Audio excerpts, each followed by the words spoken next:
আসসালামু আলাইকুম ওয়া রাহমাতুল্লাহি ওয়া বারাকাতুহু। ইন্নাল হামদালিল্লাহ নাহমাদুহু ওয়া নুসাল্লি আলা রাসূলিহিল কারীম। সুপ্রিয় দর্শক, দেশের বাইরে যে যেখান থেকে এই মুহূর্তে আমাদের সাথে যুক্ত হয়েছেন, সবাইকে স্বাগত জানাচ্ছি। আমি ওবায়দুল্লাহ আল কাফি। দেখছেন আপনাদের প্রিয় চ্যানেল নেক্সাস টেলিভিশনের নিয়মিত আয়োজন ব্যাকম্যানস বিস্কিটস নিবেদিত ইসলামী জীবন বিধান। সরাসরি সম্প্রচারিত আয়োজন শুরু করছি মহান রব্বুল আলমিনের পবিত্র নামে, বিসমিল্লাহির রহমানির রহিম। যিনি এক এবং অদ্বিতীয়, পরিচিত শানে সুবহানাল্লাহি ওয়া বিহামদিহি আদাদা খালকিহি ওয়া রিদা নাফসিহি ওয়া জিনাতা আরশিহি ওয়া মিদাদা কালিমাতিহি। রাসূল করিম সাল্লাল্লাহু আলাইহি ওয়াসাল্লামের শানে পড়ছি আল্লাহুম্মা সাল্লি ওয়া সাল্লিম আলা আবদিকা ওয়া হাবিবিকা মুহাম্মাদিন ওয়া আলিহি ওয়া সাহবিহি আজমাইন। সুপ্রিয় দর্শক, আজ আমরা অন্যান্য দিনের মতো একটি নির্দিষ্ট বিষয় নিয়ে কথা বলবো, তা হলো মুসলিম পরিচয়ের মর্যাদা রক্ষা। মুসলিম হিসেবে আমাকে কিভাবে চলতে হবে এবং কি কি চর্চা করতে হবে, এই বিষয়ে আলোচনা করার জন্য স্টুডিওতে আমন্ত্রিত হয়েছেন খ্যাতিমান ইসলামিক স্কলার, বিদগ্ধ আলেমে দ্বীন শেখ আলী হাসান তৈয়ব হাফিজাহুল্লাহ। চলুন প্রথমেই সালাম বিনিময় করে নিচ্ছি। আসসালামু আলাইকুম ওয়া রাহমাতুল্লাহি ওয়া বারাকাতুহু। ওয়ালাইকুম আসসালাম ওয়া রাহমাতুল্লাহি ওয়া বারাকাতুহু। শেখ কেমন আছেন? আলহামদুলিল্লাহ, হাইয়াকাল্লাহ, আল্লাহ ভালো রেখেছেন। আপনি কেমন আছেন? শেখ, অনেক অনেক শুকরিয়া জানাচ্ছি আমাদের সকল দর্শক শ্রোতা এবং নেক্সাস পরিবারের পক্ষ থেকে। আপনাকে অনেক অনেক শুকরিয়া কষ্ট করে আমাদের কাছে আসার জন্য। সুপ্রিয় দর্শক, আপনাদেরকে অনেক প্রীতি ও শুভেচ্ছা জানাচ্ছি যারা এই মুহূর্তে নেক্সাসের পর্দায় চোখ রেখেছেন এবং আয়োজনটি উপভোগ করছেন। আমরা চলে যাব মূল টপিকে। তো মূল টপিকে যাওয়ার আগেই আমরা জানিয়ে দিচ্ছি যে এই চমৎকার আয়োজনের সাথে আপনি যুক্ত হয়ে যাবেন। স্ক্রিনে প্রদর্শিত হচ্ছে একটি নাম্বার, তা ব্যবহারের মাধ্যমে। একই সাথে ফেসবুক এবং ইউটিউবে সরাসরি সম্প্রচারিত হচ্ছে এই আয়োজন, সেখানে মূল্যবান কমেন্টস করে আমাদের সাথেই থাকবেন। আজকের বিষয় হলো মুসলিম পরিচয়ের মর্যাদা রক্ষা করা। লাজ এবং লজ্জা, এটা চর্চা করা হলো ইমানি দায়িত্ব। হাদিসে এসেছে আল হায়াউ শু'বাতুম মিনাল ঈমান। চলুন বিস্তারিত জানতে শেখের কাছেই যাচ্ছে। শেখ, যদি বলতেন মুসলিম পরিচয়ের মর্যাদা রক্ষা। ধন্যবাদ। নাহমাদুহু ওয়া নুসাল্লি আলা রাসূলিহিল কারীম, আম্মা বা'দ। এটি চমৎকার আনকমন বিষয়। এটা আসলে আমাদের সবসময় মাথায় রাখা দরকার। আমরা কিছু হলে তখন দাবি করি যে আমি মুসলিম, কিন্তু মুসলিম আসলে দাবি করার বিষয় নয়। এটা আমার আচরণে, কর্মে, আমার লেনদেন, আমার মানুষের সাথে ওঠা বসা, এগুলোতে প্রকাশ হবে। ইসলাম আমাদেরকে এমন সব সুন্দর আদর্শ দিয়েছে, সেই আদর্শের গর্বিত ধারক আমরা। আমাদের প্রত্যেকটা কথায়, কাজে আমি যেন ইসলামের একজন অ্যাম্বাসেডর, আমার ইসলামের সৌন্দর্য যেন ফুটে ওঠে। আল্লাহ নবী সাল্লাল্লাহু আলাইহি ওয়াসাল্লাম বলেছেন, আল্লাহ নবী সাল্লাল্লাহু আলাইহি ওয়াসাল্লাম সম্পর্কে আল্লাহ বলেছেন, ওয়া ইন্নাকা লাআলা খুলুকিন আযীম, আপনি শ্রেষ্ঠতম চরিত্রের অধিকারী। আর তিনি বলেছেন যে আমি প্রেরিত হয়েছি লিউতাম্মিমা মাকারিমাল আখলাক, চরিত্রের পূর্ণতা দেওয়ার জন্য, সচ্চরিত্রের। এখন আমরা মুসলিম, আমরা শেষ নবীর উম্মত, এটা শুধু স্লোগান আর মাথায় টুপি দিলে আর মুখে দাঁড়িয়ে রাখলে প্রমাণ হয় না। আমার আচরণে, আমার কথায়, আমার ইবাদতে, আমার মানুষের সাথে লেনদেন, এগুলোর মাধ্যমে, এগুলোতে আমার প্রমাণ দিতে হবে। নবী সাল্লাল্লাহু আলাইহি ওয়াসাল্লাম বলেছেন, আল মুসলিমু লা ইয়াকযিব, মুসলিম মিথ্যা বলে না, মুসলিম ধোঁকা দেয় না, মুসলিম অন্যকে কষ্ট দেয় না। আল মুসলিমু মান সালিমা আল মুসলিমুনা মিন লিসানিহি ওয়া ইয়াদিহি, যে অন্য মানুষ, অন্য মুসলিম তার হাত থেকে, তার মুখের আচরণ থেকে, কষ্টদায়ক ব্যবহার থেকে মুক্ত থাকে, নিরাপদ থাকে। ঠিক একইভাবে একজন মুসলিমের শোভা অনেকগুলো আছে, তার মধ্যে আমরা বিশেষ কয়েকটা উল্লেখযোগ্য বলতে চাই। যেমন একটা হলো মিন হুসনি ইসলামিল মারই তারকুহু মা লা ইয়ানি, একজন মুসলিম অনর্থক কাজ পরিহার করে। একজন মুসলিম কখনো অশ্লীল কথা বলে না, অশ্লীল আচরণ করে না। আল্লাহ রাব্বুল আলামিন প্রত্যেকটা ইবাদতের ক্ষেত্রে, বড় বড় ইবাদতগুলোতে বলেছেন যে রাসূল সাল্লাল্লাহু বলেছেন যে মান হাজ্জা ফালাম ইয়ারফুস ওয়া লাম ইয়াখসুব, যে ব্যক্তি হজ করেছে, অশ্লীল কথা বলেনি, অশ্লীল আচরণ করেনি। মান সামা, যে ব্যক্তি রোজা রেখেছে, তারপরে অশ্লীল কাজ করেনি, অশ্লীল আচরণ করেনি, অশ্লীল কথা বলেনি। এই যে কথাগুলো আমাদের জীবনের প্রত্যেকটা কাজের মধ্যে এই পরিচয়টা দিতে হবে। মুসলিম উদার হয়, মুসলিম কখনো অ্যাগ্রেসিভ হয় না, সে কখনো উগ্র হয় না।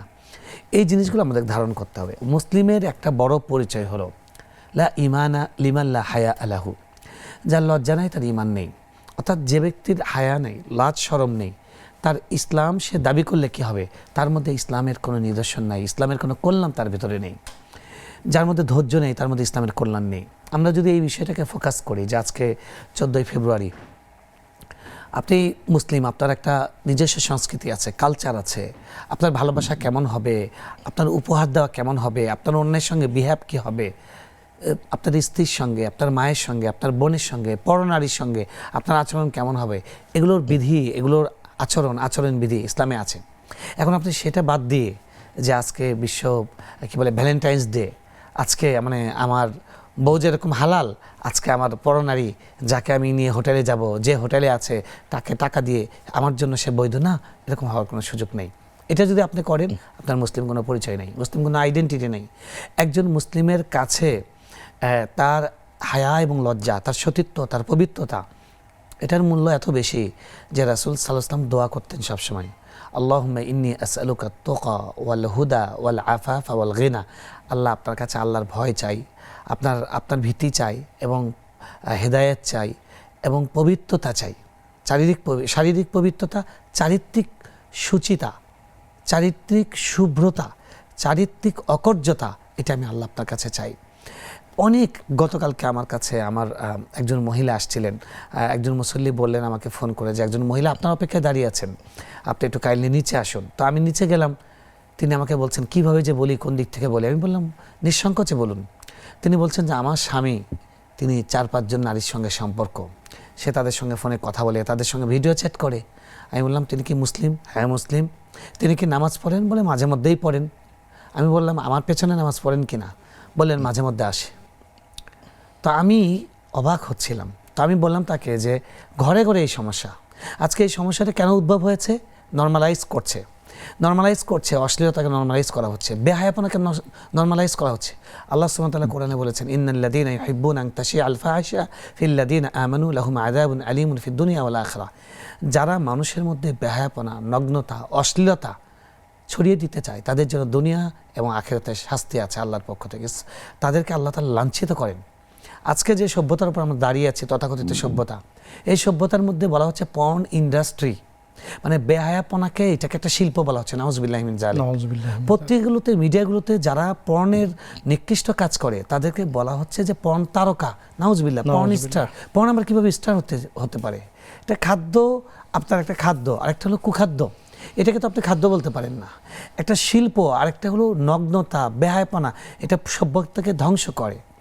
দেখুন, আমরা আসবো ইনশাআল্লাহ, একজন দর্শককে যুক্ত করি। আসসালামু আলাইকুম ওয়া রাহমাতুল্লাহ। ওয়ালাইকুম আসসালাম। কেমন আছেন? আলহামদুলিল্লাহ, আমরা ভালো আছি, নিশ্চয়ই আপনিও ভালো আছেন। আমার 2টা প্রশ্ন হবে। জি। রমজান মাসে আমরা কি কি আমল বেশি করব বা উত্তম, আর কোরআন তেলাওয়াত মনে বলা যাবে কি? জি, কোরআন তেলাওয়াত মনে পড়া যাবে কি? আচ্ছা, জি। আসসালামু আলাইকুম। আমাদের সাথে থাকুন, প্রিয় বোন সহায়ক উত্তর দিবেন ইনশাআল্লাহ তাআলা। জি, বলছিলেন। জি, দেখুন, মানে এই যে বাংলাদেশে মাত্রই গতকালকে পরশুদিন নির্বাচন হলো, বৃহস্পতিবারে। আমরা নির্বাচনের প্রচারণার সময় দেখেছি অনেক প্রার্থী বলেছেন যে অমুক ইসলামপন্থীকে, অমুক আলেমকে ভোট দিয়েন না, ভোট দিলে আমাদেরকে ঘরের মধ্যে আপনাদেরকে বন্দি থাকতে হবে। মহিলাদেরকে বলছে, মানে ইসলাম সম্পর্কে তাদের একটা মানুষকে ভীতি প্রদর্শন করছে। ইসলাম নারীর নিরাপত্তা দিয়েছে, ইসলাম নারীকে পণ্য হওয়া রোধ করেছে। আজকে মিটু আন্দোলন হয়েছিল, বিভিন্ন বড় বড় তারকা স্টার যারা আছে তারা বলছেন তাদের আশপাশের কলিগরা, তাদের উপরস্থ যারা আছে তারা কিভাবে তাদেরকে শ্লীলতাহানি করার চেষ্টা করেছে, এবং সুযোগ পেলে কেউ ছাড়েনি। আমাদের জাতীয় মহিলা ক্রিকেট দলের কয়েকদিন আগে খুবই আলোচিত ঘটনা, এখনও মানে তদন্ত চলছে, যে বলছে যে ভাই, দাদা, চাচা, আঙ্কেল সবাই তাদের একই রকমের লালসা। এই যে আপনি নেকড়ের কাছে আপনি ওই হরিণকে বর্গা দেওয়া, ইসলাম এটা বন্ধ করে দিয়েছে। ইসলাম বলেছে একজন নারীর কাছে তার নামাজ যেরকম ফরজ, তার রোজা যেরকম ফরজ রমজানের, ঠিক একইভাবে তার জন্য ফরজ হলো তার হায়া এবং শরম লজ্জাকে রক্ষা করা, তার সতীত্ব রক্ষা করা। আল্লাহ রাসূল সাল্লাল্লাহু আলাইহি ওয়াসাল্লাম বলছেন 4টা কাজ যেই নারী করবে সোজা জান্নাতে যাবে। আমরা সেই হাদিসটি থেকে আসবো দর্শককে নিয়ে। আসসালামু আলাইকুম ওয়া রাহমাতুল্লাহ। আসসালাম হুজুর, আমার 2টা প্রশ্ন ছিল। জি, স্বাগতম, প্রশ্নগুলো করুন। হুজুর, আমার হাজবেন্ডের একটা প্রশ্ন, সে হচ্ছে ওই যে 21,000 টাকা স্যালারি পায়, হ্যাঁ, ঢাকা পরিবার নিয়ে থাকে। কিন্তু বাবা মারে দিতে পারে না, এমনকি তার অন্য ভাইরা আছে তাদের একটু মানে টাকা পয়সা আছে, মানে তারা দেয় খরচ, তো আমার হাজবেন্ড দিতে পারে না। এখন এই জন্য আমার হাজবেন্ড কি আল্লাহর কাছে গুনাহগার হবে না দিতে পারলে?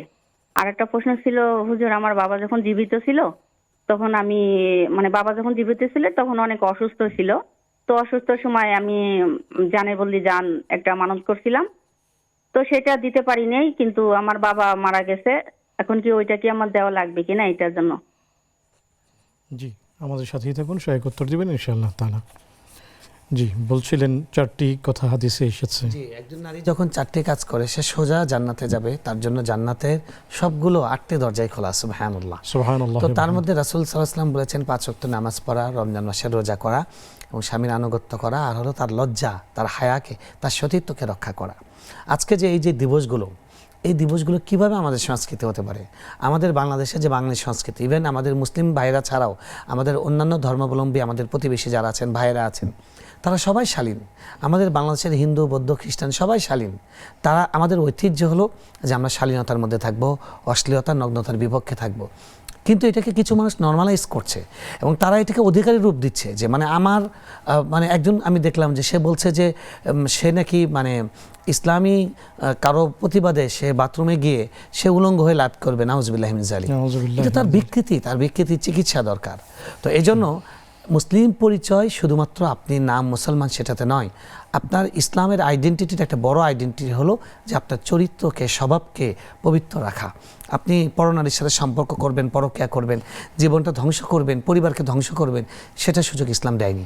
তো এই দিবসগুলো আমাদের এই জন্য বর্জন করা উচিত এবং এই দিবসগুলোর বিপরীতে আমরা প্রত্যেক দিন আমার স্ত্রীকে, আমার সন্তানকে, আমার মাকে ভালোবাসবো, দেশকে ভালোবাসবো, মানুষকে ভালোবাসবো। তবে অবৈধ ভালোবাসার কোনো সুযোগ ইসলামে নেই। জাযাকুমুল্লাহ। শেখ, আমরা একটি বিরতি নিব। সুপ্রিয় দর্শক, দেখছেন আপনাদের প্রিয় আয়োজন ব্যাকমেন্স বিস্কিটস নিবেদিত ইসলামী জীবন বিধান। সময় হলো একটি বিজ্ঞাপন বিরতিতে যাবার, ফিরছি একটু পর, আমাদের সাথেই থাকুন।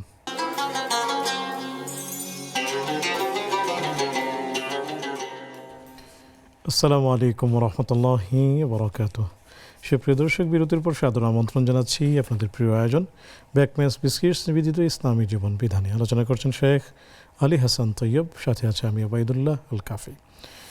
পেয়েছি আপনাদের বেশ কিছু প্রশ্ন, জানতে চলে যাচ্ছি সরাসরি শেখের কাছে।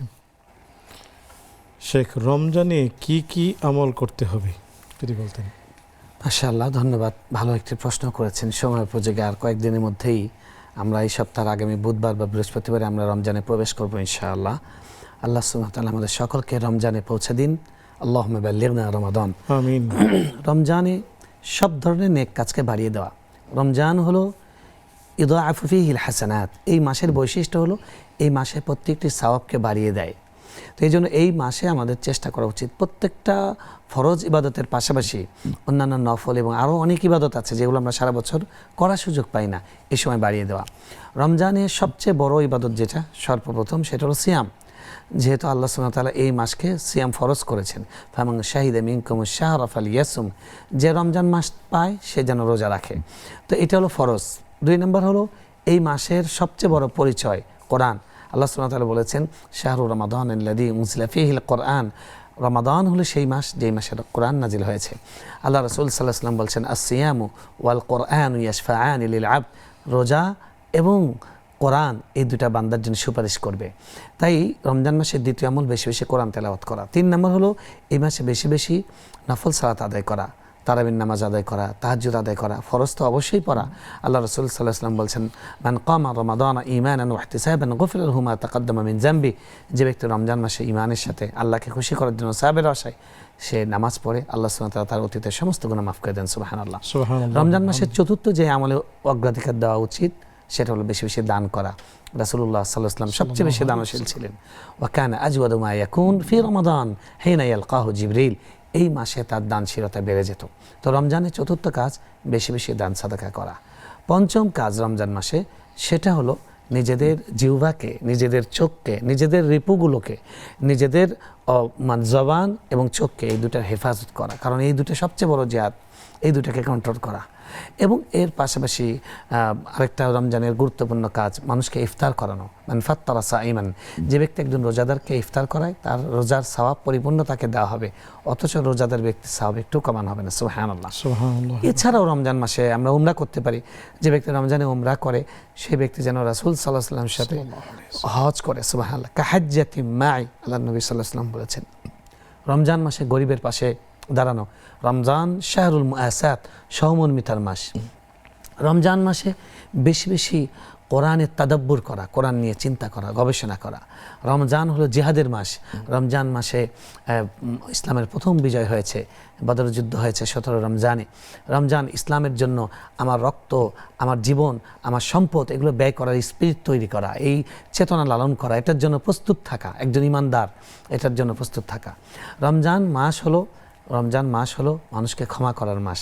আমরা আল্লাহর কাছে ক্ষমা চাই, আল্লাহুম্মা ইন্নাকা আফুউন তুহিব্বুল আফওয়া ফাআফু আন্নী। আল্লাহর কাছে আমরা ক্ষমা চাই। আল্লাহ বলেন তুমি নিজে মানুষকে ক্ষমা করতে পারো না, আমি তোমাকে কিভাবে ক্ষমা করব। রমজান আমরা একে অপরকে ক্ষমা করব। রমজান একে অপরের পাশে দাঁড়াবো। রমজান হলো যারা নিঃস্ব গরিব আছে, আমার অধীনস্থ আছে, তাদের কাজে একটু ছাড় দেব। আমার কাজের বুয়াকে, আমার কর্মচারীকে যাও একটু কর্মঘণ্টা কমিয়ে দিব। এভাবে বিচিত্র নেক আমলের মাধ্যমে আমরা রমজানকে উদযাপন করার চেষ্টা করব, কাটাবার চেষ্টা করব। আল্লাহ আমাদের তৌফিক দান করুন। আমিন ইয়া রাব্বাল আলামিন। জাযাকুমুল্লাহ। শেখ, আমরা দর্শকদেরকে নিচ্ছি। আসসালামু আলাইকুম ওয়া রাহমাতুল্লাহ। কে আছেন আমাদের সাথে? জি, কে আছেন? ছেলে মসজিদ দিবে বলছিল, আমি মসজিদের জন্য 4 লাখ টাকা রাখছি, জি কিন্তু আমার স্বামীরে জানাই নেই। আমার হ্যালো, জি শুনতে শুনতে পাচ্ছি। পাচ্ছেন? জি শুনতে পাচ্ছি। হ্যাঁ, আমার স্বামীরে মানে না জানায়া, এখন এটা কি আমার গুনাহ হবে? টাকা কি আপনার নাকি স্বামী? হ্যাঁ আমার, মানে আমার স্বামীর সংসার থেকে আমি রাখছি, কিন্তু আমার স্বামী যদি নিয়ে ভেঙে ফেলে সেই কারণে আর কি জানাই না। টাকা আপনার মানে স্বামীর, আপনার স্বামীর টাকা থেকে আপনি নিয়েছেন না হ্যাঁ, টাকাটাই মানে আপনার? বলতে এটাই কম বেশ করে আমার খরচের জন্য দিছে, সেই জায়গা থেকে আর কি আমি সঞ্চয় করছি। জি আমার ছেলের কথা হইলো আমি মসজিদ দিব, তাই আমি বলছি তোমার বাবার যেটা আছে সেটা দেওয়া দুনিয়া চলে যাবে, আর ওই 4 লাখ টাকা আমি আমার মসজিদের জন্য, মানে ছেলে মসজিদ দিবে আশা করছে সেই কারণে রাখছি। মাশাআল্লাহ, মাশাআল্লাহ। মানে সেটা আমার স্বামীর কাছে গোপন করে রাখছি যাতে উনি নিয়ে ভাঙ্গা ফেলায়, সেই কারণে। এতে কি আমার গুনাহ হবে? গুনাহ তো অবশ্যই হবে না, তবে শায়েখ বলবেন ইনশাআল্লাহ তাআলা। তো আরো কোনো প্রশ্ন? না না, জি, আমাদের সাথেই থাকুন, শায়েখ উত্তর দিবেন ইনশাআল্লাহ তাআলা। আসসালামু আলাইকুম ওয়া রাহমাতুল্লাহ। জি জি হুজুর, আমার যে কাজা রোজা আমার একটা বাদ আছে, তো আজকে আমি ভাত খাচ্ছি, তাই কি ওটা করতে পারবো কিনা? আজকে খেয়ে করতে পারবেন কিনা? হ্যাঁ হ্যাঁ। আর একটা প্রশ্ন, যে আমরা যে বাথরুম থেকে বের হই, অজু করি, মানে ওই অজু দিয়ে নামাজ পড়বে নাকি আবার দ্বিতীয়বার অজু করতে হবে? বাথরুম করে ওযু করে বের হয়ে মানে একবার অজুতে নামাজ পড়বে নাকি 2বার অজু করা লাগবে? আমি বুঝতে পেরেছি। জি জি, ঠিক আছে, আমাদের সাথেই থাকুন, শায়েখ উত্তর দিবেন ইনশাআল্লাহ তাআলা। শেখ, কুরআনুল কারীম মনে মনে পড়া যাবে কিনা? দেখুন, কোরআনের হয়তো কথা বলা হয়েছে যে পড়া না, কিরাআতুল কোরআন না, তিলাওয়াতুল কোরআন। তেলাওয়াত মানে হলো রিসাইট, আবৃত্তি করা। আপনি যদি কবিতা এরকম করে দেখেন, ঠোঁট না নড়ান, তাহলে এটাকে কবিতা আবৃত্তি বলবে না। কবিতাতে আপনি দেখলেন, কবিতা আবৃত্তি তখনও বলবে, আপনি বলবেন যে এই ভোর হলো, দোর হলো, খুকুম, মুখ দিয়ে উচ্চারণ করবেন। তো যে কোরআন তেলাওয়াতটা হলো মুখ দিয়ে উচ্চারণ করা। যদি দেখেন সেটা কোরআন নিয়ে চিন্তা করা, দেখা, ওটা আলাদা ইবাদত। কিন্তু কোরআন তেলাওয়াত করা হলো কোরআন জিহ্বাকে নড়িয়ে আপনাকে পড়তে হবে। জাযাকুমুল্লাহ। স্বামী 21,000 টাকা বেতন পান, ঢাকাতে থাকেন, তো সংসার কোনো রকমের চলে, বাসায় বাড়িতে মা বাবাকে টাকা দিতে পারেন না, এই জন্য কি গুনাহগার হবেন? আচ্ছা দেখুন, এটা একটু মানে বিস্তারিত জানতে পারলে আরও ভালো হতো যে আপনার শ্বশুর শাশুড়ি অর্থাৎ স্বামীর বাবা মা তারা দুজন আছেন কিনা এবং তাদের নিজস্ব চলার খরচ আছে কিনা। তাদের যদি এমন হয় যে তাদের নিজের চলার জন্য সন্তানের টাকার দিকে দরকার নেই, তাহলে তো না দিলে কোনো গুনাহ হবে না। আর যদি সেটা না হয় যে ওনাদেরকে চলতে হয় আপনাদের অর্থ দিয়ে, তাহলে অন্যান্য ভাই বোনরা যদি দেন সেটাই যথেষ্ট হয়। তখন আপনার সামর্থ্যে আপনি তাদের কাছে বলতে পারেন, বাবা মাকে বলতে পারেন যে আমার খুব মনে চায়, চেষ্টা করি কিন্তু পেরে উঠি না, আমাকে একটু মাফ করে দিও। আপনি তখন টাকা দিতে না পারলেন অন্যভাবে তাদের আন্তরিকতা দেখাবেন। আপনি মাঝে মাঝে বাড়িতে যাবেন, তাদের কাপড় চোপড় ধুয়ে দিবেন, তাদের খেদমত করবেন, তাদের বিভিন্ন কিছু আপনি এগিয়ে দিবেন। এভাবে আপনি বাবা মার খেদমত করবেন। অর্থাৎ বাবা মার খেদমত করাটা ফরজ, কিন্তু এটা ব্যক্তি সামর্থ্য এবং পরিস্থিতির সাথে এটা কোনটা কতটুকু সেটা নির্ভর করবে। আর যদি এমন হয় যে অন্যান্য ভাইরা সামর্থ্য আছে কিন্তু তারা দেয় না, আপনি তাদেরকে বোঝাবেন, তারপরেও যদি না দেয় তাহলে আপনার গুনাহ হবে। আপনার ফরজ আদায় করতে তখন যে আপনার বাবা মার পাশে দাঁড়াতে হবে। প্রয়োজনে আপনি অন্য কাজ করেন, তাদের কাছে গিয়ে থাকুন, তাদেরকে কাছে এনে আপনি রাখুন। আপনি কিচ্ছুতা সাধন করে হলেও তাদেরকে সেখানে কিছু অংশগ্রহণ করাতে হবে, যাতে আপনার বাবা মা আপনারা সন্তানরা থাকতে পর নির্ভরশীল না হতে হয়। জাযাকুমুল্লাহ। শেখ আমাদের সাথে দর্শক আছেন। আসসালামু আলাইকুম রহমতুল্লাহ। ওয়ালাইকুম আসসালাম। আমার একটি প্রশ্ন। জি স্বাগত। প্রশ্নটা হলো, জি স্বামী প্রশ্নটি মারা করুন। গেলে স্ত্রী সম্পদ বা সম্পত্তি পেয়ে থাকে, কিন্তু স্ত্রী গেলে সেটাও সে অসীয় সম্পদও কি পাবে? স্বামী মারা গেলে স্ত্রী পেয়ে থাকে। আর জি, স্ত্রী মারা গেলে স্বামী পাবে কিনা?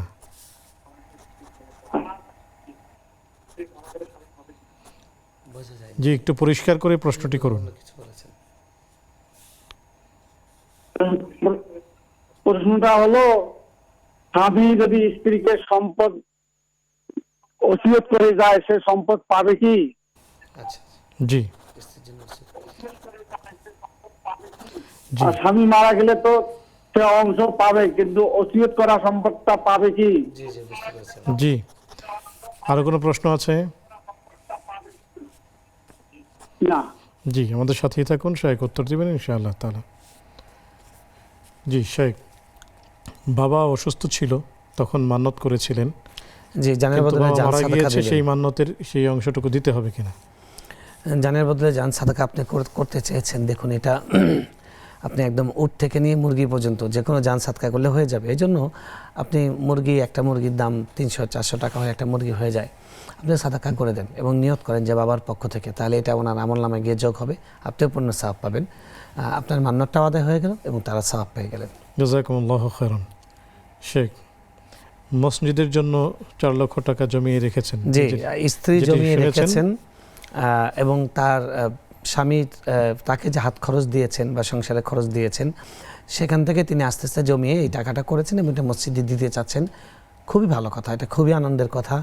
এই যে স্পিরিট আপনার ছেলের এবং আপনার, এটা তো অনেক সাধুবাদ দেওয়ার মতো। আল্লাহ সুবহানাহু ওয়া তাআলা আপনাদের নেক মানসিকতাকে কবুল করেন এবং আপনাদের পরিবারকে আল্লাহ একটা নেককার পরিবার হিসেবে কবুল করেন।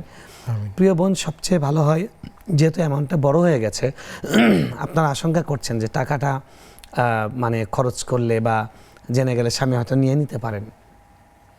যদি কোনো কৌশল করতে পারেন, আপনি ভেঙে ভেঙে দিলেন যে 1 লাখ টাকা দিলেন, তারপর বললেন যে 1 লাখ টাকা আমি দিয়ে দিলাম, বা আপনি কোনোভাবে ইনডাইরেক্টলি তার থেকে যদি অনুমতি নিতে পারেন যে তুমি কিন্তু আমাকে যা টাকা দিয়েছো সংসারের জন্য, আমি কিন্তু বিভিন্ন টাকা বিভিন্ন সময় ওখান থেকে কষ্ট করে কৃচ্ছতা সাধন করে কিছু কিছু বাঁচিয়েছি এবং আমি একটা ফিগার করেছি, আমি এটা আল্লাহর জন্য দান করতে চাই বা আমরা মা ছেলে দিতে চাচ্ছি, তুমিও এটার পূর্ণ সওয়াব পাবেন। তো তাকে এমন বলার দরকার নেই।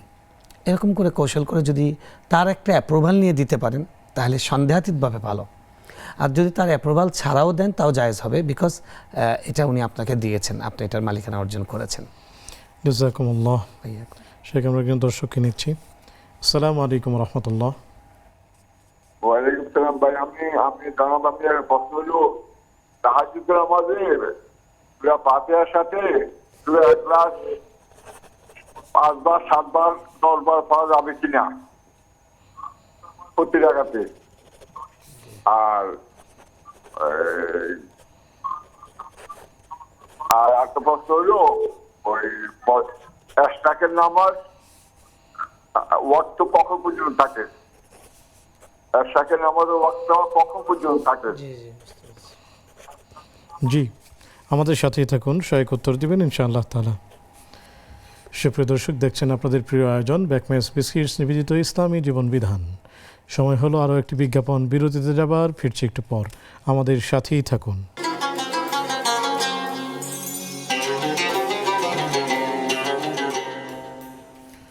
আসসালামু আলাইকুম রহমতুল্লাহি বারাকাতুহ। সুপ্রিয় দর্শক, বিরতির পর সাদর আমন্ত্রণ জানাচ্ছি আপনাদের প্রিয় আয়োজন ব্যাকমেস বিস্কিটস নিবেদিত ইসলামী জীবন বিধানে। আলোচনা করছেন আজকের এই আয়োজনে সম্মানিত শেখ আলী হাসান তৈয়ব, সাথে আছে আমি ওবায়দুল্লাহ আল কাফি। আলোচনা চলছিল মুসলিম পরিচয়ের মর্যাদা রক্ষা করা, সেই সাথে পেয়েছে আপনাদের বেশ কিছু প্রশ্ন। জানতে চলে যাচ্ছি সরাসরি শেখের কাছে। শেখ, স্বামী মারা গেলে স্ত্রী স্বামীর ওয়ারিস পাবে, কিন্তু স্ত্রীকে ওসিয়ত করে গেলে সেই সম্পদ পাবে কিনা যদি বলতেন। জি ধন্যবাদ। আপনি ওসিয়ত যে কারো ব্যাপারেই করতে পারেন, তবে সেখানে লিমিট আছে। আপনার মোট সম্পদের 3/1 পর্যন্ত আপনার ওসিয়ত করতে পারবেন। যার ক্ষেত্রে ওসিয়ত করবেন তিনি যদি আপনার ওয়ারিসের হকদার হন, সেটা ওয়ারিস তো পাবেন, সেটা হলো মানে আপনার মৃত্যুর সঙ্গে সঙ্গে তিনি সেটার প্রাপক হয়ে যাবেন, আল্লাহর বন্টন, আল্লাহর গিফট হিসেবে। আর যেটা আপনি ওসিয়ত করবেন সেটা আপনার গিফট হিসেবে পাবেন, তবে 3/1 বেশি ওসিয়ত করলে সেটা কার্যকর হবে না। ওসিয়ত কি মুখে করলেই হবে না লিখিত দলিল লাগবে? ওসিয়ত মুখে করলেও ওসিয়ত হবে, তবে লিখিত করার জন্য ইসলামের নির্দেশনা দেওয়া হয়েছে, কারণ লিখিত না করলে সেটাকে অনেক সময় লঙ্ঘন করা হয়। জাযাকুমুল্লাহ। অনেকের কাজা রোজা আছে, এই যে আজ কালকে পরশু এই 2 দিন কি রাখতে পারবে? রাসূল সাল্লাল্লাহু আলাইহি ওয়াসাল্লাম শাবানের 29 এবং 30 তারিখ রোজা রাখতে নিষেধ করেছেন। ইয়াউমুশ শাককে রোজা রাখা নিষেধ, তো সেই জন্য আগামী বুধবার যেটা হবে সেদিন রোজা রাখবেন না। তাছাড়া আপনি এর আগ পর্যন্ত রোজা রাখতে পারেন, আর ফরজ রোজার কাজটা তাড়াতাড়ি করে ফেলা উচিত। জাযাকুমুল্লাহ। আসসালামু আলাইকুম রহমতুল্লাহ। ওয়ালাইকুম আসসালাম। আমার 4টি প্রশ্ন।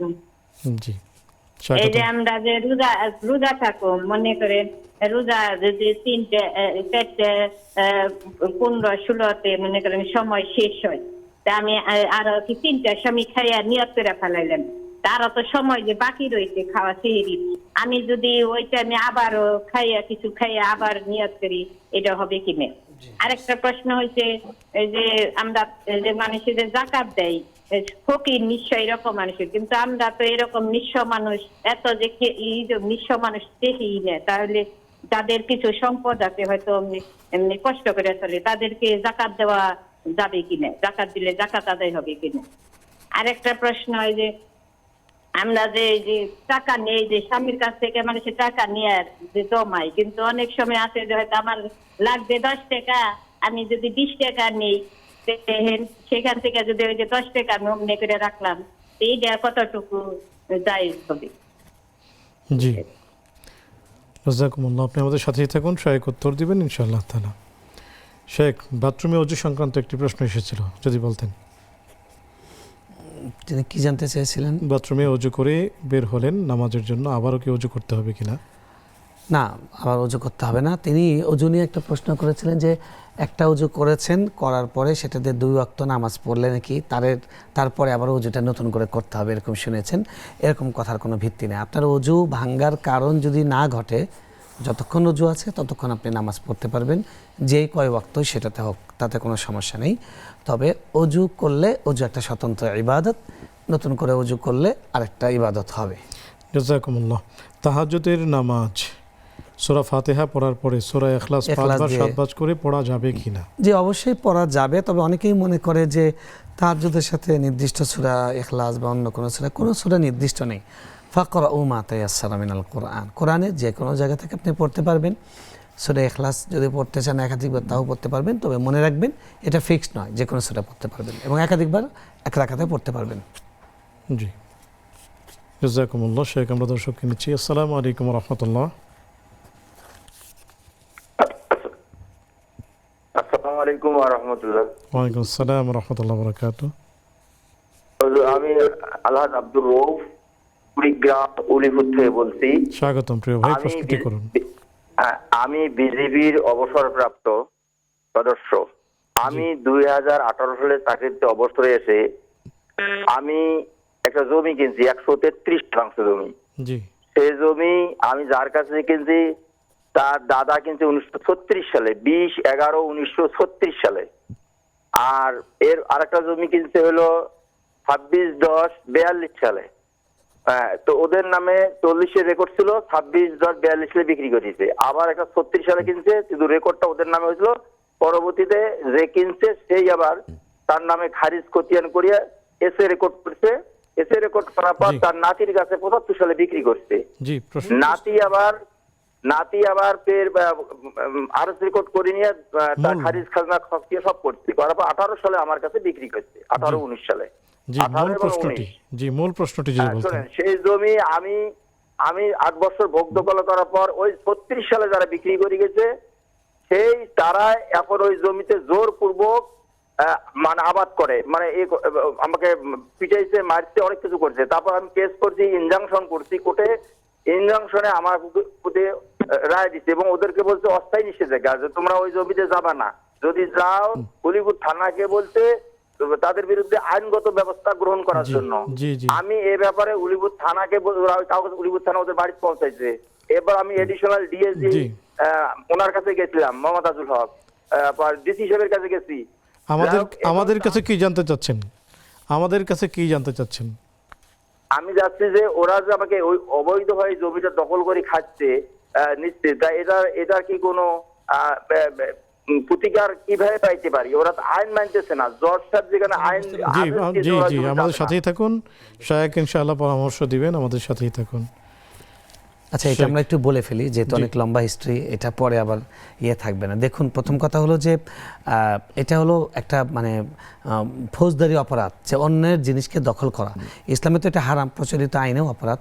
আপনি কেস করেছেন, এখন আপনি যেটা আইনের দ্বারস্থ হওয়ার, যে তারা ভোগ দখল ছাড়ছে না, সেটা আপনি আইনের দ্বারস্থ হবেন।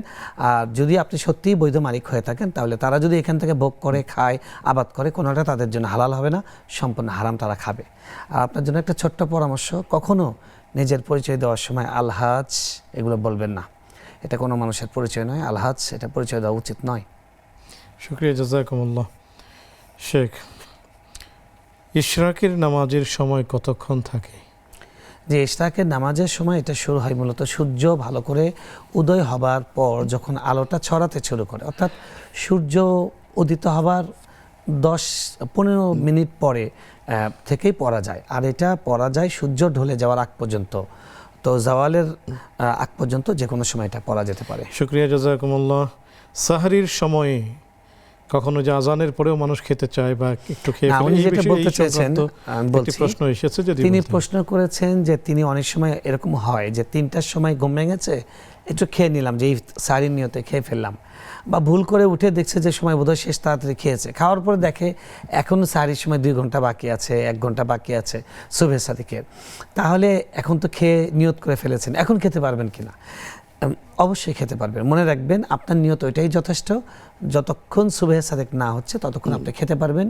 আপনার নিয়তটাকে আবার রিনিউ করতে হবে না, আপনি খেতে পারবেন, কোনো সমস্যা নেই। জি, শুকরিয়া, জাযাকুমুল্লাহ। যাকাত নিঃস্ব মানুষ খুঁজে পাওয়া যায় না, কিন্তু অর্থ আছে কিন্তু পর্যাপ্ত না, কষ্ট করে চলে, এমন ব্যক্তিকে যাকাত দেওয়া যাবে কিনা? জি, আমরা 2-1 সপ্তাহ আগে আমি এখানে উত্তর দিয়েছি যে ইন্নামা সাদাকাতু লিল ফুকারা ওয়াল মাসাকিন। আল্লাহ 2টা শব্দ বলেছেন, ফকির এবং মিসকিন। ইসলামের পরিভাষায় একটা ফকির মিসকিন হলো যার কিচ্ছু নেই, তার নিজস্ব বাড়ি নাই, তার কোনো জবলেস, তার কোনো আয়ের উৎস নাই, সে পরমুখাপেক্ষী। এটা আরেকটা হলো ফকির মানে হলো কি, তার বাড়ি আছে বা উনি মোটামুটি চলতে পারেন, কিন্তু তার অতিরিক্ত এইটুক চলতে তার জান যায়, নুন আনতে পান্তা ফুরায়। হ্যাঁ, একদম ভিক্ষুক না, কিন্তু খুবই নিডি পার্সন। তো এরকম মানুষকে আপনি জাকাত দিতে পারবেন এবং দেওয়া উচিত। মনে রাখবেন যে যার উপর জাকাত ফরজ নয়, এরকম যে কোনো অভাবী মানুষকে আপনি জাকাত দিতে পারবেন। এটার জন্য নিঃস্ব হওয়া জরুরি নয়। শুকরিয়া, জাযাকুমুল্লাহ। শেখ, আমরা দর্শক নিচ্ছি। আসসালামু আলাইকুম রহমতুল্লাহ। ওয়ালাইকুম আসসালাম ওয়া রাহমাতুল্লাহ। স্বাগতম প্রিয় বোন, প্রশ্নটি করুন। ভাই, বলছি কি, আমার হাজবেন্ডকে আমার শ্বশুর শাশুড়ি যখন বেঁচে ছিল তখন মনে করেন কোনো প্রশ্নটা নাই, শ্বশুর শাশুড়ি তখন মারা গেছে। এখন হচ্ছে আমার হাজবেন্ডকে বলতেছে যে আমার শ্বশুরের সন্তান না, অথচ সে পরিচয় দিয়ে মানুষ করেছে। এখন সম্পত্তি দেবে না বলে বলতেছে যে আমার এটা তার সন্তান না, ভাইরা বলতেছে এটা আমার আব্বার সন্তান না, বুঝেছেন? এখন ওরা ওয়ারিশও করতেছে না, অথচ আইডি কার্ডে সবে তার বাপের নাম দিয়া ওই পরিচয় মানুষ হয়েছে। এখন বলতেছে আমার শাশুড়ি অন্য জায়গাতে নিয়ে এখানে বিয়ে করছে। আপনি এখন এটা আমি ওই পরিচয়ে মানুষ হয়েছে, তার মানে কি আপনার শাশুড়ি তাকে গর্ভে ধারণ করেছেন? হ্যাঁ হ্যাঁ, আমার শাশুড়ি গর্ভধারণ করে। তাহলে অবশ্যই সন্তান।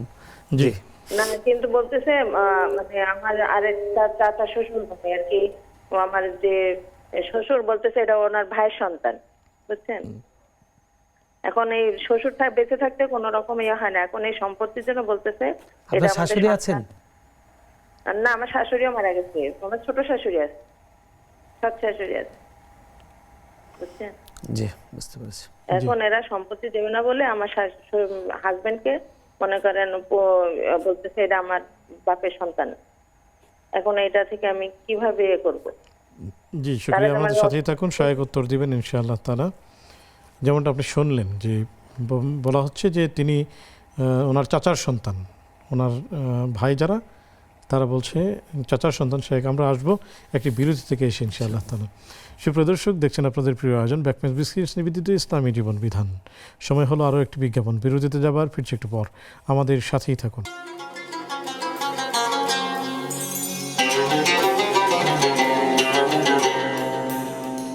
আসসালামু আলাইকুম রহমতুল্লাহি বারাকাতুহু। সুপ্রিয় দর্শক, বিরতির পর সাদর আমন্ত্রণ জানাচ্ছি আপনাদের প্রিয় আয়োজন ব্যাকমেন্স বিস্কিটস নিবেদিত ইসলামী জীবন বিধানে। আলোচনা করছেন শেখ আলী হাসান তৈয়ব, সাথে আছে আমি ওবায়দুল্লাহ আল কাফি। পেয়েছিলাম আপনাদের প্রশ্ন, জানতে চলে যাচ্ছি সরাসরি শেখের কাছে। শেখ, যেমনটি আপনি শুনলেন যে একজন সেই পরিবারের সন্তান কিন্তু ভাইরা অস্বীকার করতে যাচ্ছে, এখন এই ক্ষেত্রে আপনার পরামর্শ কি থাকবে? আসলে এটা এই যুগে বোধগম্য নয়।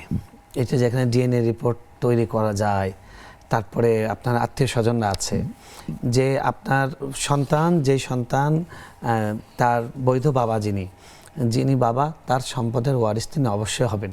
যদি তার বাবা, আপনি বলছেন যে আপনার স্বামীর ভাই, অর্থাৎ আপনার শ্বশুরের জন্ম দেওয়া সন্তান যদি হয়ে থাকে, সেটা তার প্রথম ঘরের হোক দ্বিতীয় ঘরের হোক, অবশ্যই আপনার শ্বশুরের সম্পদে এসে ভাগ পাবে। আর যদি তাকে তিনি লালন পালন করার জন্য নিয়ে থাকেন, দত্তক নিয়ে থাকেন, তাহলে সে তার সম্পদ পাবে না। শুক্রিয়া, জাযাকুমুল্লাহ। আসসালামু আলাইকুম রহমতুল্লাহ। জি, কে আছেন? আসসালামু আলাইকুম। ওয়ালাইকুম আসসালাম। আমি মোহাম্মদ শেখ নাজিম ফরিদপুর থেকে বলছি। স্বাগতম, প্রশ্নটি করুন। হ্যাঁ, আমি প্রশ্ন করতেছি যে নামাজ পড়া, রাস্তা দিয়ে হাইটে যাওয়া আর তাসবিহ তেলাওয়াত করা, এটা কতটুকু?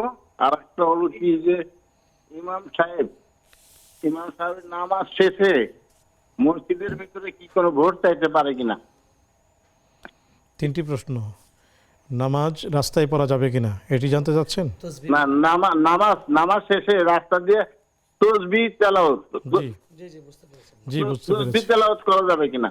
রাস্তা দিয়ে হাঁটা আর লোক তাসবিহ তেলাওয়াত করা। জি, আমাদের সাথেই থাকুন, সহায়ক উত্তর দিচ্ছেন শেখ। যেমনটি আপনি শুনলেন, জি, বলতেন। তসবিহ তো আসলে তেলাওয়াত হয় না, তেলাওয়াতটা তসবিহ না, তেলাওয়াত হয় কোরআন তেলাওয়াত। আপনি বলতে চাচ্ছেন যে নামাজ পড়ে বা রাস্তা দিয়ে হাঁটার সময় কেউ আমাদের যে তাসবিহ পাঠ করে, আসলে এটা একটা ভুল নাম, এটা তাসবিহ না। তাসবিহ পাঠ করার একটা গণনা করার একটা মাধ্যম, আর ভিতরে মুসাব্বাহা। তো যাই হোক, অবশ্যই তিনি সেটা ব্যবহার করতে পারেন, ওনার গণার সুবিধার্থে তিনি ব্যবহার করতে পারেন, কিন্তু উত্তম হলো আঙ্গুল দিয়ে গণনা করা। আর রাস্তায় হাঁটছেন, উনি জিকির করবেন, তার যদি মনের মধ্যে এই ভাব থাকে যে আমি জিকিরকারী, আমি পরহেজগার, এটা মানুষকে দেখাবো, তাহলে সেটা রিয়া হবে, ইবাদত হবে না, শিরিক হবে, ছোট শিরিক হবে, গোপন শিরিক হবে। আর কারো সম্পর্কে কাউকে এরকম পড়তে দেখে আমাদের মনে করা যাবে না উনি মানুষকে দেখিয়ে করছেন। অনেকে এটা মাইন্ড করেন, আপনার মাইন্ড করার তো কিছু নেই। উনি যদি আল্লাহকে দেখানোর জন্য পড়েন, সওয়াব পাবেন, মানুষকে দেখানোর জন্য পড়লে উনি হিসাব দিবেন, এখানে আমাদের মন্তব্য করার কিছু নেই। জাযাকুমুল্লাহ। ভোট চাওয়া যাবে কিনা? আর তিনি বলেছেন যে ইমাম সাহেব ভোট চাইতে পারেন কিনা। ইমাম সাহেব ভোট চাইবেন না, তবে ইমাম সাহেবের দায়িত্ব হলো মানুষ ইসলামে ভোট মানে কি, ইসলাম ভোট মানে সমর্থন করা, কাকে সমর্থন করা উচিত, মানে কোন কোন গুণ, কোন কোন বৈশিষ্ট্যের ভিত্তিতে একজন মানুষকে সমর্থন করা ইসলাম অ্যালাউ করে, কোন কাকে অ্যালাউ করে না, সেটাই ইমাম সাহেব বলার অধিকার রাখেন। কিন্তু ইমাম সাহেব এটা বলতে পারেন না, ভাই আপনি এই মার্কায় ভোট দেন, আপনি এই মার্কায় ভোট দিন না। এটা এইভাবে বলা ইমামের জন্য, তার পদের জন্য শোভন নয়। কারণ তিনি একটা এমন জায়গায় আছেন যেখানে কোনো দল নেই, মত নেই, সব মুসলমানের একটা শ্রদ্ধার জায়গায়, এটা একটা বিশৃঙ্খলা তৈরি করে। সুতরাং আমাদের ইমামদেরও কথাগুলোকে হিকমতের সঙ্গে, প্রজ্ঞার সঙ্গে টেকনিক্যালি বলা উচিত। জাযাকুমুল্লাহ। আসসালামু আলাইকুম রহমতুল্লাহ। ওয়ালাইকুম আসসালাম রাহমাতুল্লাহ। জি আমি দুইটা প্রশ্ন করছিলাম, কিন্তু আমি বাইরে গেছিলাম তো একটু সমস্যার কারণে আমি প্রশ্নই শুনতে পাইনি। মানে যে আমি আজকে খানা খেয়ে রোজা থাকতে পারবো কিনা, একটা কাজ আমার বাধা আছে তো। জি, আপনি রোজা রাখতে পারবেন, বুধবার পারবেন না, বুধবারের আগ পর্যন্ত রোজা রাখতে পারবেন, শায়েখ বলেছেন। জি, আর কোন প্রশ্ন? আমি বাথরুম থেকে বের হয়ে এক উজুতে না দুই উজু করতে হবে নামাজ পড়ার সময়। এক অজুতেই নামাজ পড়তে পারবেন, শায়েখ এমনটিই বললেন।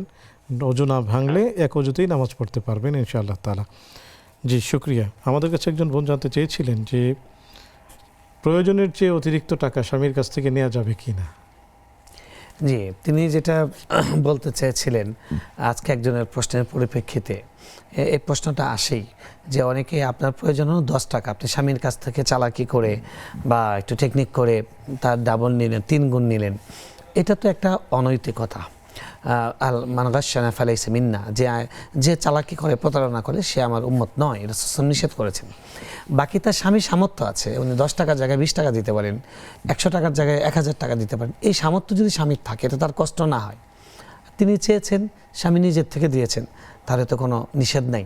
স্ত্রীর পেছনে টাকা খরচ করা এটাও ইবাদত, এটাও সাদাকা, শুধু এটা করতে পারেন। জাযাকুমুল্লাহু খায়রান। শেখ, এই যে বাংলাদেশে নির্বাচন হয়ে গেল, ভিন্ন মতাবলম্বী যে ভিন্ন মত হওয়ার কারণেই তাদের বাড়িঘর জ্বালিয়ে দেওয়া যাবে কিনা বা মারামারি করা যাবে কিনা, ঝগড়া বিবাদ করা যাবে কিনা? দেখুন, এটা তো বলাই বাহুল্য।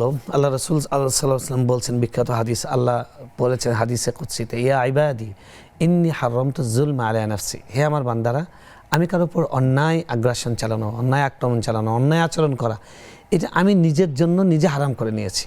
ফালা তাজালামু, অতএব তোমরা কেউ কারোর উপর জুলুম করো না। আল্লাহর এই কথা বলার কোনো প্রয়োজন ছিল না, আমি নিজের উপর হারাম করেছি। কারণ আল্লাহ তো তিনি মালিক, তিনি যা ইচ্ছে তাই করতে পারবেন, সেটাই ইনসাফ। আল্লাহর জন্য কোনো জুলুম নেই। কিন্তু তাও আল্লাহ আমাদেরকে এটা বোঝাচ্ছেন যে কথার কথা, যে আমি তোমাদেরকে এটা হারাম করেছি, আমি নিজেও নিজের জন্য এটাকে আমি অ্যালাউ করি না, তোমরা এই কাজটা করতে পারো না। আপনি নির্বাচন, যেই লোক আপনাকে ভোট দেয়নি, সেই লোক কিন্তু আপনার ভোটে অংশগ্রহণ করেছে বলে আজকে আপনার বৈধ, আপনার বিপক্ষে দিলেও। কারণ সব যদি এক দলের লোককে ভোট দিত, তাহলে সেটা কোনো নির্বাচন হতো না, সেটা ভোট হতো না, তাহলে সেটা হানা ভোটের মতো হয়ে যেত, একদলীয় ভোট হয়ে যেত। তো আপনাকে ভোট দেয়নি, কিছু লোক আপনাকে গ্রহণ করেছে, কিছু লোক গ্রহণ করেনি। যে গ্রহণ করেনি সেও আপনার বৈধতা দিয়েছে, তাই তার প্রতি কৃতজ্ঞ থাকা উচিত। তো এই জন্য এই কাজগুলো খুবই, এগুলো আমাদের শরীয়তের দৃষ্টিতেও যেরকম হারাম, আমাদের প্রচলিত আইনেও নিষিদ্ধ। আমরা আশা করব যে যারা নতুন সরকার হতে যাচ্ছেন এবং বর্তমান প্রশাসনে যারা আছেন, তারা এগুলোর ব্যাপারে জিরো টলারেন্স গ্রহণ করবেন এবং এদেরকে দ্রুত শাস্তির আওতায় আনবেন। বরখাস্ত করা হলো, তার পদ স্থগিত করা হলো, এই সমস্ত হাস্যকর কোনো পানিশমেন্ট না। এরা ফৌজদারি অপরাধ করেছে, একজন বাড়িতে আগুন লেগে দিয়েছে, একজন সংখ্যালঘুর বাড়িতে অ্যাটাক করেছে, সাথে সাথে তাদেরকে গ্রেফতার করুন। এরা তো অপরাধী, এদেরকে গ্রেফতার করে এদের জায়গা হবে শ্রীঘরে, এরা কেন বাইরে থাকবে? তো এটা খুবই সিরিয়াস বিষয়, এই কাজগুলো হারাম, এই কাজগুলো একদমই অনাকাঙ্ক্ষিত। রমজান আসতে চলেছে, আমাদের রমজান মাসকে স্বাগত জানাতে আমাদের সর্বশেষ চূড়ান্ত কাজ কি হবে? চাঁদ দেখা কি? ধন্যবাদ। রমজানের আগে আমাদের সর্বশেষ যেটা কাজ করা দরকার, সেটা হলো রমজান কিভাবে কাটাবো এটার উপর একটা প্ল্যান করা দরকার, একটা ডায়েরি, একটা নোট করা দরকার। 2 নম্বর হলো আমাদের রমজান আমরা স্বাগত জানাবো যা কিছু করে, তার মধ্যে শ্রেষ্ঠ হলো ইস্তেগফারের মাধ্যমে, তাওবার মাধ্যমে। আমরা রমজান আগে যা করেছি, রমজানকে স্বাগত জানাবো নিষ্পাপ হয়ে, গুনাহমুক্ত হয়ে, আল্লাহর কাছে গুনাহমুক্ত হয়ে, নিজের তাওবা করে। 3 নম্বর হলো রমজানের জন্য অপেক্ষা করা, এটাও একটা সওয়াবের আমল, এটা একটা আমল। আল্লাহুম্মা বাল্লিগনা রমাদান, সাহাবীরা অপেক্ষা করতেন, রাসূল সাল্লাল্লাহু আলাইহি ওয়াসাল্লাম অপেক্ষা করতেন। 4 নম্বর আমল হলো রমজানের চাঁদ দেখার চেষ্টা করা, চাঁদ খুঁজবো। 29 তারিখ, আজকে চাঁদ উঠতে পারে, আমি আগ্রহ নিয়ে খুঁজবো যে রমজান একটা বিশেষ অতিথি কখন আসবে, আমি অপেক্ষায় আছি, খুঁজবো, এটা একটা ইবাদত। 5 নম্বর হলো চাঁদ দেখতে পেলে চাঁদ দেখে দোয়া পড়া।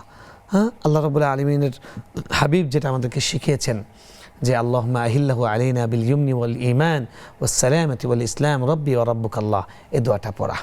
তারপরে রমজানে প্রবেশ যখন করে যায়, চাঁদ উঠে যায়, তখন একে অপরকে শুভেচ্ছা জানানো, খুশি প্রকাশ করা, আলহামদুলিল্লাহ আমরা রমজান পেয়েছি, কতই না সৌভাগ্য, আমরা আরও একটা রমজান পেলাম, এভাবে একে অপরকে অভিষিক্ত করা। তাকাব্বাল আল্লাহু মিন্না ওয়া মিনকুম সালিহাল আ'মাল, মুবারাক আলাইকুমুশ শাহর, রমজান মুবারক, এই ধরনের একে অপরকে অভ্যর্থনা জানানো, এই কাজগুলো রমজানের আগে আমাদের করা। আর বিশেষ করে যেটা দরকার সেটা হলো যাদের বান্দার সঙ্গে হক সংক্রান্ত মামলা আছে, এগুলো মিটমাট করা। আপনি রমজানে গেলেন, রমজানে ইতিকাফ করলেন, তাহাজ্জুদ পড়লেন, কিন্তু আপনি সুযোগ পেয়ে এখন দল একটা হেরে গেছে, আরেকটা দল আসছে, এখন নির্বাচিত সরকার চলে আসছে, আপনি এখন ক্ষমতায়, এই জন্য আপনি একজনের বাড়িতে অ্যাটাক করলেন, একজন মানুষ কেন আপনাকে ভোট দেয়নি এই জন্য আপনি তাকে পিটনি দিলেন, আপনার কর্মী বাহিনীকে লেলিয়ে দিলেন। এই ধরনের কাজ যারা করছেন তাদের তাওবাটা খুব দরকার, কারণ যারা বান্দার হককে নষ্ট করে এরা তাদের আমল দিয়ে জান্নাতে যেতে পারবে না। অনেক শুকরিয়া, জাযাকুমুল্লাহু খায়রান। আপনাকে শুকরিয়া। সুপ্রিয় দর্শক, কথায় এবং কাজে আমরা মুসলিম এই মর্যাদাকে অক্ষুণ্ণ রাখার চেষ্টা করব। এমন কোনো কথা বলবো না যে কথায় মানুষ কষ্ট পায়, এমন কোনো কথা বলবো না যে কথায় আমার রব এবং রাসূল করিম সাল্লাল্লাহু আলাইহি ওয়াসাল্লাম কষ্ট পান। এমন কোনো কাজ করব না যে কাজে আমার কোনো মানুষ কষ্ট পায়, এমন কোনো কাজ করব না যে কাজের কারণে আমার রব এবং আমার রাসূল কষ্ট পায়। এবং লজ্জা হলো ঈমানের ভূষণ। আমরা লাজ এবং লজ্জার চর্চা করব এবং আমরা লজ্জাবোধ সম্পন্ন ব্যক্তি হব। অবশ্যই আমরা বেশরম বা বেহায়া বা লজ্জাহীন কোনো পশুতে পরিণত হব না। আল্লাহ রাব্বুল আলামিন আমাদেরকে বোঝার তৌফিক দান করুন। বাংলাদেশে নির্বাচন হয়ে গেল, সবাইকে সংযত আচরণ করার তৌফিক দান করুন। আগামী পর্ব দেখার আমন্ত্রণ জানিয়ে আজকের মতো বিদায় নিচ্ছি। সে পর্যন্ত ভালো থাকুন, সুস্থ থাকুন। আসসালামু আলাইকুম ওয়া রাহমাতুল্লাহি ওয়া বারাকাতুহু।